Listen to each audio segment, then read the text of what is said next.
날씨가 너무 춥죠? 계속 추우니까 빨리 봄이 왔으면 좋겠다 이런 생각이 드는데 봄이 멀지 않습니다. 희망을 가지고 이 추위를 잘 견디고 이길 수 있기를 기도합니다.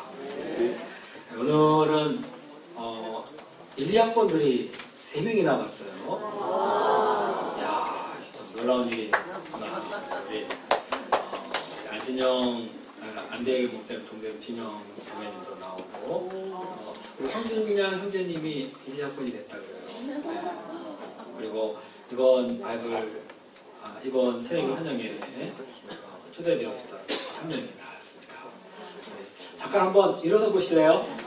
너무 좋았어요.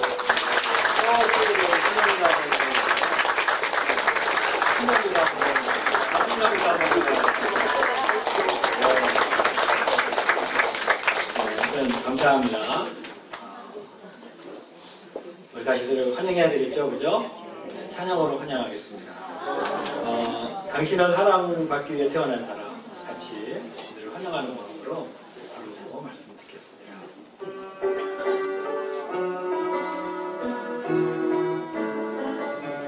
가사를 잘 보세요.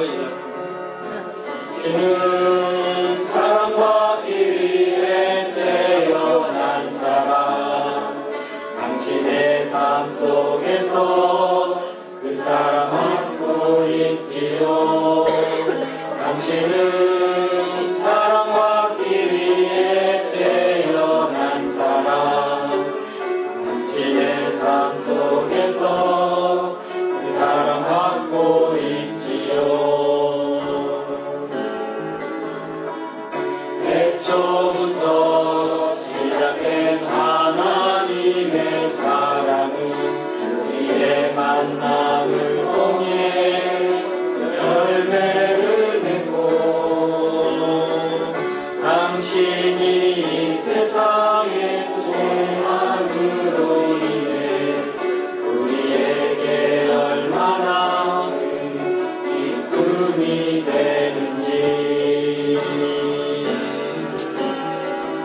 당신은 사랑받기 위해 태어난 사람, 지금도 그 사랑 받고 있지요.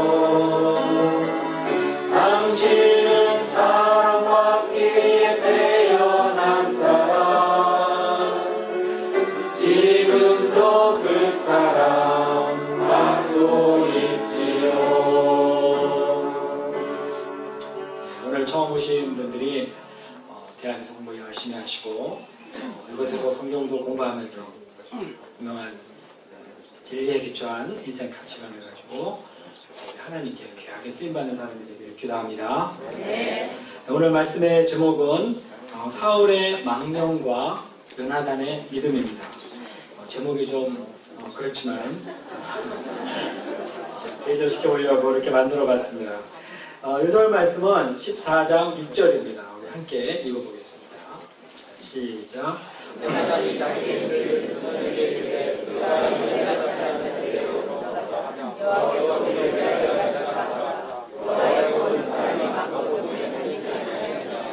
은혜로우신 하나님 아버지, 하나님 아버지께서 품을 진 저희들을 지극히 사랑하시고 오늘도 이 거치고 속된 세상 가운데서 저희를 구별하셔서 당신의 거룩한 예배를 드릴 수 있도록 불러주셔서 감사합니다. 하나님 아버지, 이 시간이 저희들에게 참 복된 시간이고 하나님의 자녀로서 하나님께 영광을 드리고 하나님과 교제하는 시간임을 알고 감사할 수 있도록 도와주십시오. 무엇보다도 이 시간 우리 하나님께서 들려주시는 한마디 말씀을 깊이 덧입고 우리 하나님을 찬양할 수 있도록 도와주시기를 간절히 기도합니다. 제가 준비한 말씀을 담대히 증거토록 도와주십시오. 예수님의 이름으로 기도했습니다. 아멘. 오늘 말씀에서 우리는 사울과 요나단을 서로 대조하면서 우리의 신앙이 어떠해야 하는가를 배우고자 합니다. 사울은 왕이요 최고 권력자였지만 하나님에 대한 믿음을 갖지 못하고 망령된 짓을 하였습니다. 그러나 그의 아들 요나단은 위기 상황 가운데서도 믿음을 잃지 않고 용감히 싸워 승리를 하면서 하나님께 영광을 돌리게 되었습니다. 우리는 오늘 말씀을 통해서 사울의 문제가 무엇인지, 그의 잘못된 행동을 통해서 우리를 살펴보면서 회개할 것은 회개해야 할 것입니다. 그러나 또한 요나단의 믿음을 통해서 그가 가진 그 선민으로서의 믿음을 덧입기를 간절히 기도합니다. 우리도 하나님의 백성으로서의 아주 분명한 자긍심을 가지고 땅에서 승리하는 삶 살 수 있기를 간절히 기도합니다. 제1장 사울의 망령된 행동. 망령되다 하는 말은 미련하거나 어리석게 바보같이 행하는 데 쓰는 말입니다. 그런데 본문의 사울이 하나님에 대해서 이렇게, 사람에 대해서 이렇게 망령되이 행했다 하는 사람과의 관계성 측면에서 말한 게 아닙니다. 심각하게도 그가 하나님에 대해서 이렇게 망령되게 행하였다는 것입니다. 이것은 그가 하나님 앞에서 마땅히 지켜야 할 하나님의 법도와 규례를 어겼다는 것이고, 하나님의 말씀을 앞에다 두고 자기 마음대로 행하였다는 것입니다. 사울은 왕이 된 지 2년에 이미 이스라엘 사람들 중에서 3,000명을 모집해서 2,000명은 자기 호위대와 군대로 거느리고 나머지 1,000명은 요나단 자기 아들에게 배치시켰습니다. 이제 이스라엘은 본격적으로 모병제가 실시되고 나라의 면모를 갖추었다고 볼 수가 있겠습니다. 그런데 하루는 사울의 아들 요나단이 게바에 있는 블레셋 군대를 쳤습니다. 이에 사울은 이렇게 됐으면 이제 블레셋과의 싸움을 피할 수 없겠구나 하면서 전쟁을 위한 소집 나팔을 불렀습니다. 전쟁과 군사 소집을 알리는 나팔 소리가 이스라엘 전역에 울려 퍼졌습니다. 백성들은 이 소리를 듣고 길갈에 모여 사울을 따랐습니다. 그들은 전에 이 사울이 지휘하는 블레셋과의 싸움에서 한번 아주 큰 승리를 한 경험이 있기 때문에 이번에도 우리가 승리할 것이다 하면서 확신 가운데 이렇게 모였을 것입니다. 그런데 막상 전장에 와보니 눈앞에 보이는 이 블레셋의 병력이 어떠합니까? 그들은 병거 3만, 요즘 말로 말하면 탱크가 3만 대고 마병이 6,000명이요. 그 병사들은 해변에 모래와 같이 많았습니다. 이것을 보면 블레셋은 전쟁을 위한 아주 조직적인 준비가 평소에도 아주 잘 되어 있다는 것을 알 수 있습니다. 이에 비해서 이스라엘은 전쟁을 위해 변변한 준비를 한 것이 없었습니다. 이런 이스라엘 사람들은 이 블레셋을 보고 기겁하고 도망갔습니다. 더러워 막 불 속에 숨고 숲과 나무 뒤에 숨고 그리고 은밀한 곳에 그리고 웅덩이에 숨어 들어갔습니다. 어떤 사람은 요단강 건너서 각과 길라 땅으로 도망갔습니다. 이거는 요즘 말로 말하면 강북은 위험하니 강남으로 도망가자는 것과 마찬가지입니다. 그런데 여기에 또 하나의 문제는 사무엘이 이 전쟁을 위해서 제사를 지내주기로 했는데 약속한 일주일이 되었는데도 오지 않는다는 것입니다. 전쟁 전에 하나님의 은혜를 구하는 것은 이들에게 있어서는 너무나 당연한 일이었습니다. 이는 전쟁의 승패가 하나님의 은혜에 달려있다고 믿기 때문입니다. 그런데 기다리던 사무엘이 오지를 않자, 그리고 사람들은 불안해가지고 이리저리 흩어지자, 그리고 그나마 있던 사람은 자기 주변에서 벌벌 떨고 있는 이런 상황 가운데서 사울의 마음이 어떻겠습니까? 왜 사무엘이 빨리 오지를 않는가? 왜 사람을 이렇게 다 도망가게 만드는가? 빨리 하나님 앞에 제사를 지내야지 사람들도 마음의 안정을 얻고 흩어지지 않을 것 아닌가 하는 생각을 한 것입니다. 그래서 사울은 안 되겠다 싶어서 그만 자신이 하나님께 번제와 화목제물을 드렸습니다. 이런 제사는 하나님의 법에 따르면 누가 드리게 되어 있습니까? 죄인이 하나님께 나름대로 이런 식으로 나갈 수 있습니까? 하나님께 드리는 제사는 하나님이 정하신 법에 따라 제사장만 드리게 되어 있습니다. 이 제사법은 모든 법 중에서 가장 엄격한 것으로서 인간이 하나님께 나올 때 두려움과 경외심을 가지고 거룩히 행하도록 하기 위한 것이었습니다. 그런데 사울이 하나님이 세우신 이 법도를 어겨버린 것입니다. 그럼 막판에 자기가 번제를 드리든 사무엘이 드리든 다 똑같은 건 아니겠느냐 하면서 자기가 드려버린 겁니다. 사울은 하나님보다 자기 생각을 앞세웠습니다. 그런데 그가 번제를 드리고 난 바로 그 다음에 사무엘이 나타났습니다. 이때 번제를 드린 사울에 대해서 사무엘의 반응이 어떠합니까? 우리 13절 말씀을 다 함께 읽어보겠습니다. 13절. 자, 시작.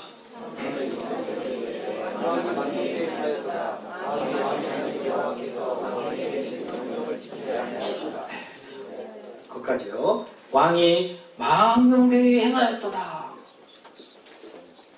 왕의 하나님 여호와께서 왕에게 내리신 명령을 지키지 아니하였도다. 그것이 얼마나 심각한 일입니까? 사무엘이 이에 대해서 이어 말합니다. 만일 당신이 주의 말씀을 잘 지켜 행하였더라면 하나님께서 이스라엘 위에 왕의 나라를 영원히 세우셨을 텐데 이제는 그렇지 않습니다. 지금은 왕의 나라가 길지 못할 것이요 여호와께서 왕에게 명령하신 바를 왕이 지키지 않았으므로 여호와께서 그의 마음에 맞는 사람을 구하여 여호와께서 그를 그의 백성의 지도자로 삼으셨어. 하나님은 이 사건 하나를 통해서 사울이 어떤 사람인지를 알아보셨습니다. 그가 왕으로 통치해봐야 이제 제멋대로 할 것이라는 것이 아주 뻔했습니다. 그래서 하나님은 사울이 번제드리는 바로 그때 이미 다른 왕을 내정해 버리셨습니다. 하나님은 사울의 이 망령된 짓을 보고서 바로 후속 조치를 취해버린 겁니다. 자, 오늘 말씀을 보면서 우리는 나는 혹시 하나님의 말씀을 어겨가며 망령되이 행하고 있는 것은 없는지 살펴보아야 할 것입니다. 성경은 우리의 망령된 행위, 곧 이 어리석은 이 풀리시한 행동에 대해서 거듭거듭 경고하고 있습니다. 우리가 망령된 일 중에서 가장 경계해야 할 것은 바로 교만입니다. 이 교만은 일찍이 에덴 동산의 반역으로 시작되었습니다. 이때부터 이 망령된 교만이 인간의 영혼 아주 뿌리 깊이 박혀서 세상에 들어와 지금까지 곳곳에 퍼져 있습니다. 잠언 21장 24절이 말합니다. 무례하고 교만한 자를 믿음하여 망령된 자라 하나니 이는 넘치는 교만으로 행함이니라. 다시 한번 읽어볼까요? 무례하고 교만한 자를 믿음하여 망령된 자라 하나니. 자기가 지금 하나님의 말씀이나 어떤 목자님의 공고의 말씀을 막 함부로 여기고 한다면 그거는 내가 교만한 사람이 아닐까 하고 생각을 해봐야 합니다. 그리고 이런 자신이 하나님 보시기에 내가 참 망령되구나 하면서 정신을 번쩍 차려야 합니다. 그리고 아주 겸손하게 하나님 앞에 엎드려서 주님, 제가 망령되이 행했습니다. 주의 말씀을 함부로 어겼습니다 하고 고백을 해야 될 것입니다. 하나님은 망령된 자를 어떻게 대하십니까? 자, 시편 15편 4절에는 이런 말씀이 있습니다. 그의 눈은 망령된 자를 멸시하며 두려워하는 자를 존대하며. 자, 그의 눈은 망령된 자를 멸시하며. 영어로는 despise인데 제가 이 원어를 찾아봤더니 이 멸시한다, 하나님이 망령된 자를 멸시한다 할 때 그 뜻은 내어버린다, 싫어한다, 거절한다, 내쫓아버린다, 이런 뜻이 있습니다. 자, 하나님은 망령된 자를 내쫓아버린다고 합니다. 아무리 어떤 모습으로 갖고 뭐를 가지고 나온다 하더라도 내쫓아버린다, 거절한다, 이렇게 쓰여 있습니다.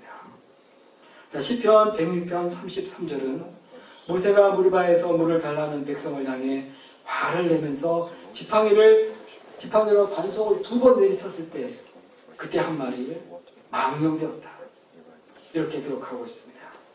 우리 민수기를 보면은 이 물을 달라고 막 불신에 빠져서 어우성치는 이 무리들을 향하여서 모세가 이 반역한 너희들아 들어라, 우리가 너희를 위하여 이 반석에서 물을 내랴, 이 왼수더라 그러면서 그냥 지팡이로 반석을 두번 팍 쳐버렸습니다. 그냥 모세도 사람이란 혈기가 있어요. 혈기대로 그냥 바람을 확 내는데 성경은 그것을 모세가 망령되이 행했다. 이렇게 말하고 있습니다. 이는 그들이 그의 뜻을 거역함으로 말미암아 모세가 그 입술로 망령되이 말하였습니다. 자, 망령되이 말하니 한마디 말 때문에 모세는 꿈에도 그렇게 그리던 가나안 땅에 들어가지 못하게 되었습니다. 우리 신명기에서 배웠죠? 하나님, 제가 저 땅을 좀 들어가게 해주십시오. 안 돼. 너는 망령되었을 때 바로 그거 하나입니다. 망령되었기 때문에 그는 하나님 앞에서 거절당했습니다. 요즘 우리는 일용할 양식의 잠언 말씀을 공부하고 있는데 거기에는 어리석은 망령된 등의 말이 많이 나오고 있습니다. 잠언 13장 11절엔 망령되이 얻은 재물은 줄어가고 손으로 모은 것은 들어가느니라. 사도 바울은 자기 제자 곧 목자 디모데에게 편지로 망령된 것에 대해서 거듭 경계하도록 말하고 있습니다. 디모데전서 4장 10절에 망령되고 허탄한 신하를 버려라. 경건에 이르도록 내 자신을 단단하라. 디모데전서 6장 20절 디모데야 망령되고 헛된 말과 거짓된 지식의 반론을 피함으로 내게 부탁한 것을 지켜라. 히브리서 기자도 망령된 일에 대해서 기록하고 있습니다. 자, 그것이 무엇입니까? 히브리서 12장 16절 음행하는 자와 혹은 한 그릇의 음식을 위하여 장자의 명분을 판 에서와 같이 망령된 자가 없도록 살펴라. 자, 구체적으로 우리가 행하는 망령된 일, 어리석은 일에는 어떤 것이 있겠습니까? 어떤 사람은 교회를 함부로 비판하고 또 교회를 함부로 비판하고 또 교회를 세우신 교회 안에 하나님이 세우신 사람들도 마구 비판하고 형제자매 주님께서 사랑하시는 그자들을 마구 비판합니다. 뭐 비판받을 이유가 좀 있겠죠. 그러나 이런 비판은 하나님이 세우신 교회의 근간을 흔드는 것은 흔들고 하나님께서 예수 그리스도의 피를 통해서 구원하신 사람들의 믿음을 흔들어버리는 실족해 하는 아주 망령된 일인 것입니다. 망령된 일에는 이런 것 말고도 이런 거 있습니다. 예를 들면 남의 물건을 함부로 다루는 것, 이것도 망령된 일입니다. 잘못이다 이게 아니라 우리는 이거를 망령된 일로 여겨야 합니다. 너무 자주 예를 들지만 남의 우산 함부로 가져가. 이거 가볍게 볼 일이 아닙니다. 우산을 잃어버린 사람은 그 누군가에 대해서 실망하는 것이 아니라 교회에 대해서 실망하고 더 나아가서 하나님에 대해서 실망하고 그만 나 교회 안 다녀 하고 실적해버리고 맙니다. 이렇게밖에 수준이 안 되는가? 자, 북카페에 있는 책이 많이 줄어들었습니다. 자기 집에 책이 몇 권 있는가? 내가 망령된 게 몇 개 있는가? 한번 생각해보고요. 다 갖고 오세요. 제가 보니까 요즘 헐렁해져가지고 야, 많이 가져갔구나. 제가 가까다 주일 예배 때 한번 얘기하면은 다시 쫙 나오고. 그런데요, 이거는 교회의 물건입니다. 하나님의 집의 물건이지 내 물건이 아니에요. 이런 것도 내가 다 망령된 일로 여기고 다 가져와야 되겠습니다. 오늘 아침에 황한대회 목사님이 저를 보고 목사님 하면서 드디어 어린이 북카페를 위한 책이 왔어요 하고 얼마나 그냥 기뻐하는지 모릅니다. 저는 속으로 글쎄 그 책이 잘 유지돼야 되는데 이런 생각을 잠깐 했습니다. 저는 우리가 교회 안에서 같이 공동으로 쓰는 것들에 대해서는 정말 이거는 내 게 아니라 우리의 것이 아니라 하나님의 것이다 하는 생각을 가지고 이거 가지고 와서 함부로 하는 거 망령된 거다. 이런 생각을 할 수 있어야 되겠습니다. 도둑질하지 말라, 거짓 증거하지 말라, 탐내지 말라 등등의 이러한 계명을 얻는 게 망령된 일이듯이 그런 게 다 망령된 일입니다. 우리가 이런 짓을 하면서 잘 되기를 바란다면 이것은 정말 큰 착각입니다. 우리는 커피 마셔도 돈 안 내고 마시는 것까지 망령된 짓이다. 이렇게 생각할 정도로 정말 아주 높은 영적 수준을 가져야 됩니다. 그거 가지고 뭐 그러면 아니에요. 그것도 그런 겁니다. 이것은 단순히 이건 도덕적 수준으로 우리가 생각하지 말고 영적 수준의 문제로 여기면서 이거 우리가 하나님 앞에서 큰 잘못을 하고 있구나 이런 생각을 하면서 거룩하신 하나님 앞에서 우리의 모든 것을 생각해야 합니다. 분명하지 않습니까? 하나님 앞에서 생각하면 그거 망령된 일이다. 우리가 하나님이 주신 사명도 게을리 한다면 그거 망령된 일입니다. 하나님의 말씀을 게을리 보고 그대로 행하지 않는다면 그거 망령된 일입니다. 하나님이 주신 직분을 열심히 감당하지 않는다면 하나님은 이 망령되구나 하면서 그 앞에 놓였던 촛대를 다른 곳으로 옮겨놓습니다. 성경에 쌓이는 말입니다. 에서와 같이 하나님이 주신 축복의 명분을 가볍게 여기고 팥죽 한 그릇으로 먹어치워버리는 세상 물질과 육체의 쾌락으로 바꿔버린다면 그게 정말 망령된 일입니다. 우리가 이런 일에 회개할 줄을 모른다면 우리에게 돌아올 많은 축복은 구원은 충성된 누구에게 다 넘어가 버리고야 말 것입니다. 하나님은 망령된 사람은 축복을 줄 리도 없지만 그 거룩한 생명의 역사에 사용하지도 않을 것이고 계속 그런다면은 이 망령되다는 말에 멸시하다는 그 반응이 있던 거죠. 그 말씀 그대로 내쫓아버릴 것입니다. 나는 이와 이 거룩한 것이 필요 없다. 하나님은 과거 우리의 이런 온갖 망령된 행실을 예수님의 복의 피로 다 씻어주셨습니다. 예수님은 우리의 이런 망령된 행실 때문에 우리를 여기서 구해주시고자 채찍에 맞으시고 십자가에 못 박히는 고통을 겪으시고 피를 흘리시면서 우리의 죄를 다 씻어주셨습니다. 우리가 이 예수님께 감사해야 되겠습니다. 우리는 이 예수님의 은혜를 생각하면서 우리 안에 무시로라하고 있는 이 망령된 일체의 생각과 욕심을 미워하고 이것과 날마다 싸워야 하겠습니다. 조상의 망령된 행실을 따라서 내게 이어지는 이런 행실을 끊어내고자 우리가 애쓰지 않는다면 그것은 우리를 위해 십자가에서 죽으신 예수님의 은혜를 헛되게 하는 것이 됩니다. 구원받은 자는 망령된 자기 자신의 망령된 행위를 책망하시는 성령의 음성을 들을 것입니다. 그리고 그것을 잘못된 것이다 하면서 고칠 것입니다. 우리가 사도 바울이 그의 사랑하는 제자 디모데에게 한 말과 같이 망령되고 허탄한 모든 것을 버리고 경건에 이르도록 우리 자신을 단단해 나갈 수 있기를 간절히 기도합니다. 이것으로써 우리가 과연 하나님의 백성답게 하나님을 기쁘시게 하는 삶을 살 수 있기를 기도합니다. 제2장 자긍심 넘치는 요나단의 믿음. 자, 사무엘은 사울을 책망하고 길갈을 떠나 기부하러 그냥 돌아가 버렸습니다. 사울에게 남은 백성은 600명밖에 없는데 이제 블레셋 사람들은 밑바스되어 진을 치고 3대로 나누어서 이스라엘을 침공해 오고자 하고 있습니다. 그러나 이때 사울의 아들 요나단은 자기의 무기를 잡은 사람과 함께 둘이서 블레셋 사람의 진영에 들어가 원수들을 쳤습니다. 그의 아버지 사울과 백성들은 두려워 떨고 있었지만 이 요나단은 전혀 그러지 않았습니다. 그럼 어떻게 요나단이 이렇게 할 수 있었습니까? 그 비결이 무엇입니까? 우리 다 같이 14장 6절을 읽어보겠습니다. 14장 6절 시작. 요나단이 자기 이름을 우리가 같이 할례받지 않은 자들에게로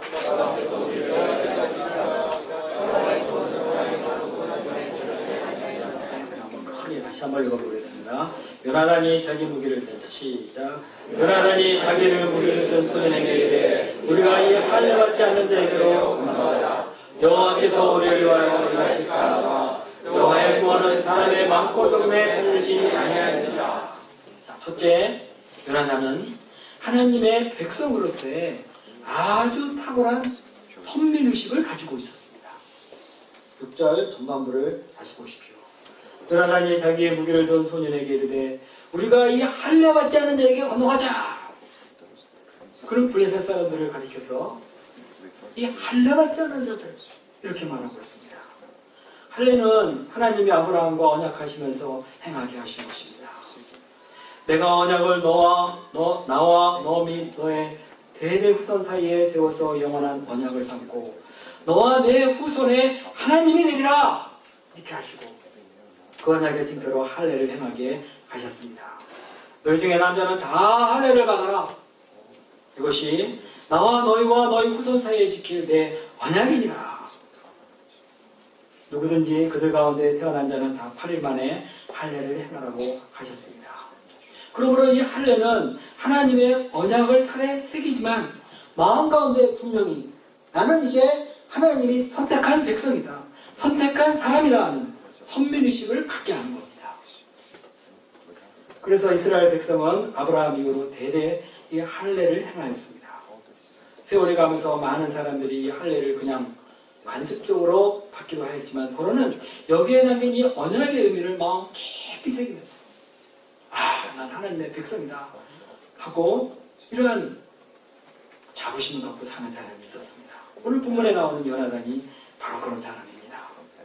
그런 할례를 통해서 자기가 바로 하나님의 언약이 있는 백성인 것에 대해서 무한한 자부심, 자긍심을 가지고 있었습니다.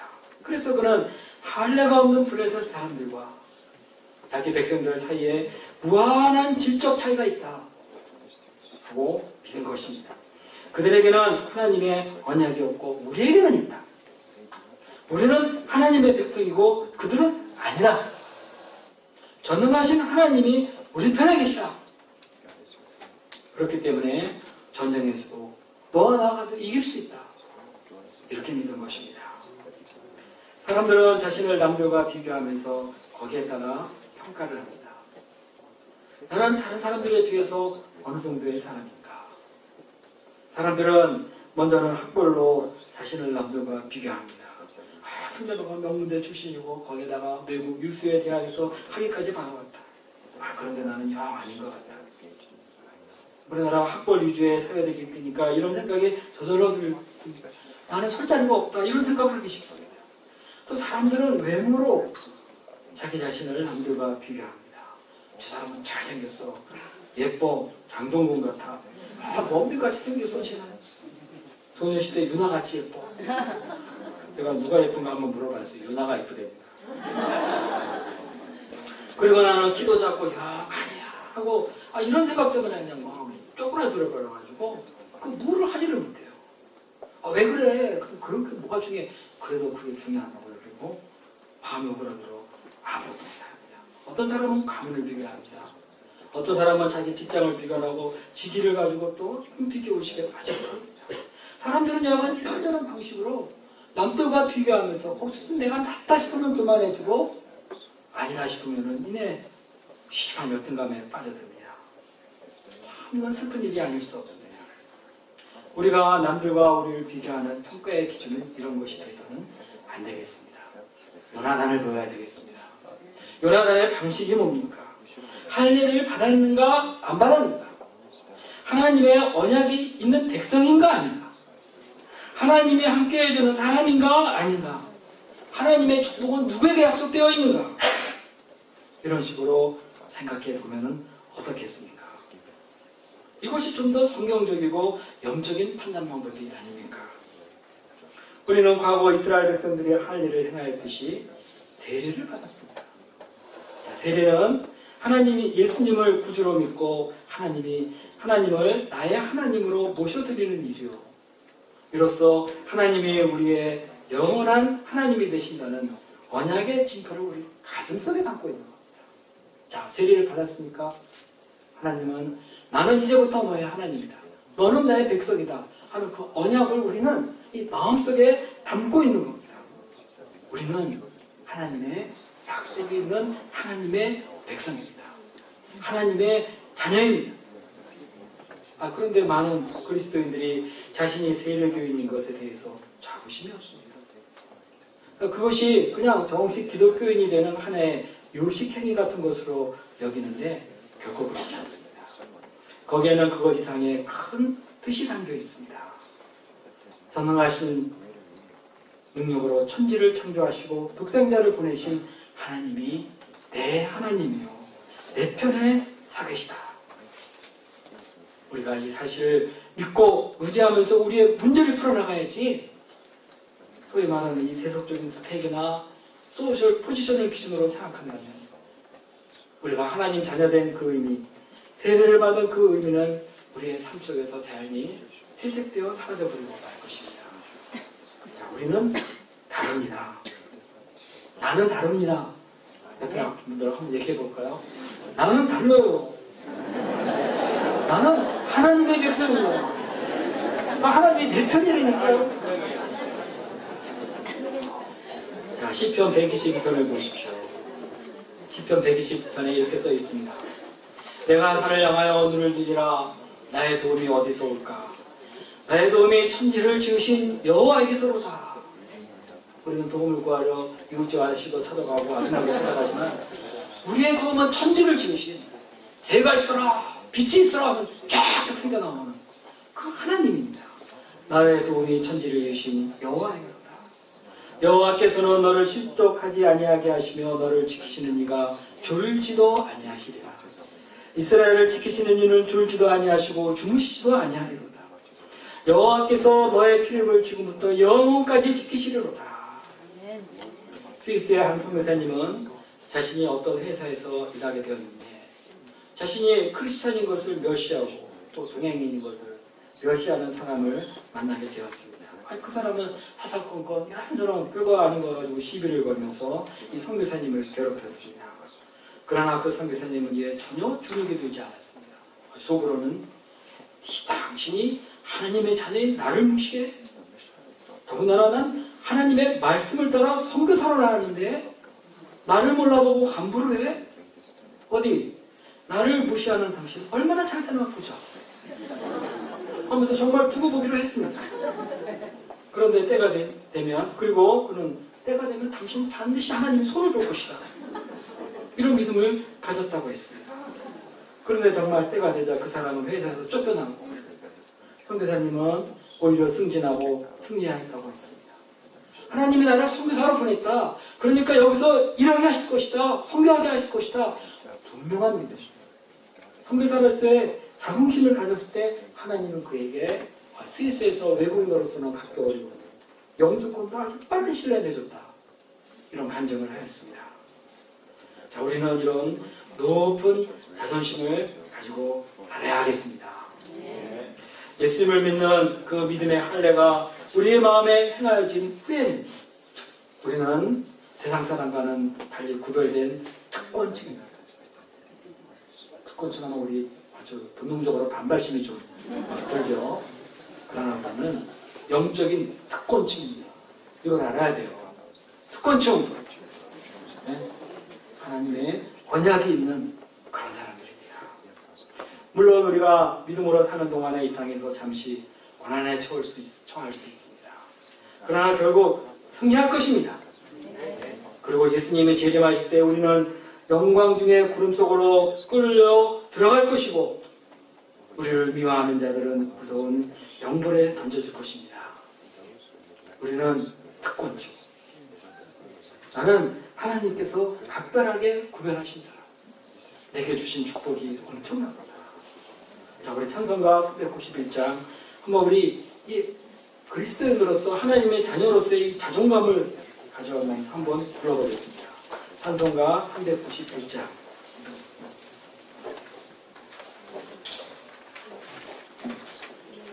힘차게 한번 불러보겠습니다.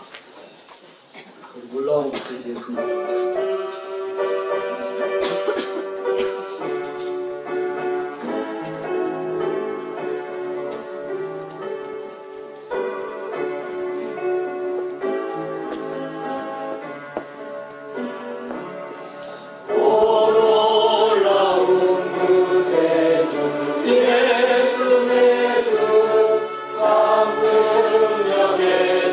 주시로다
하나님 아버지, 우리가 이 땅에 사는 동안 우리와 늘 동행하시고 우리를 보호하시고 축복하시는 이 하나님을 알고 당신의 자녀로서의 우리가 높은 자존감을 갖고 살아갈 수 있도록 도와주시옵소서. 네. 자,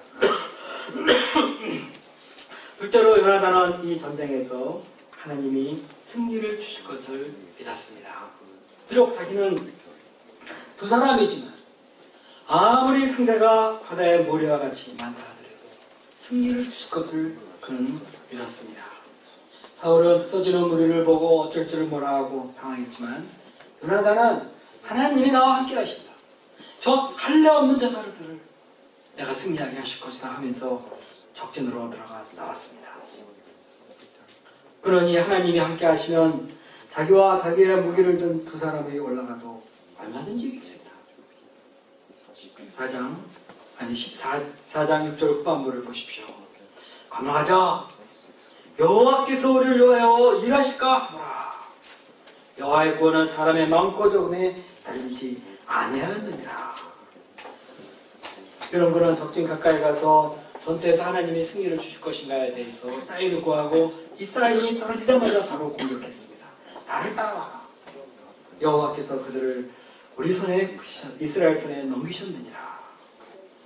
요나단은 이렇게 확신 가운데서 블레셋 진영에 들어가 들어가고 그를 따르던 무기든 자가 반나절 동안 블레셋 사람을 20명가량을 쳐 죽였습니다. 들에 있는 블레셋 사람들의 진영과 그리고 온 부대와 또 블레셋 노략군들이 그것을 보고 어쩔 줄을 몰랐습니다. 어서 두 사람이 들어와가지고 저러는데 앞사람은 칼을 또 휘두르지 않고 뒷사람을 휘두르는데 어떻게 이런 일이 벌어질 수 있을까? 그들은 이것을 보고 두려웠습니다. 어쩔 줄을 몰라 했습니다. 하나님이 그들에게 두려움을 심은 것입니다. 그리고 하나님은 때를 맞춰서 그곳에 큰 지진을 일으켜 땅도 한번 흔들어 주셨습니다. 그래서 그들은 각각 칼을 뽑아서 자기들끼리 치면서 큰 혼란 속에서 도망가기 시작했습니다. 이때 그동안 블레셋 편에 들어가 있던 이 히브리 사람도 갑자기 사울 편으로 돌아서서 사울의 군대와 함께 블레셋을 치고 추격하기 시작했습니다. 요나단의 이 단순한 믿음이 하나로 인하여서 전세가 완전히 역전되고 이스라엘이 큰 승리를 하게 되었습니다. 전쟁의 승패는 사람의 많고 적음에 있지 않습니다. 하나님의 백성으로서의 이 분명한 자부심과 이 하나님이 나와 함께 계신다는 이런 분명한 믿음이 있다면 하나님이 그것을 됐다 아주 기뻐하시고 진리 능력으로 역사하시고 이렇게 승리를 주시는 것입니다.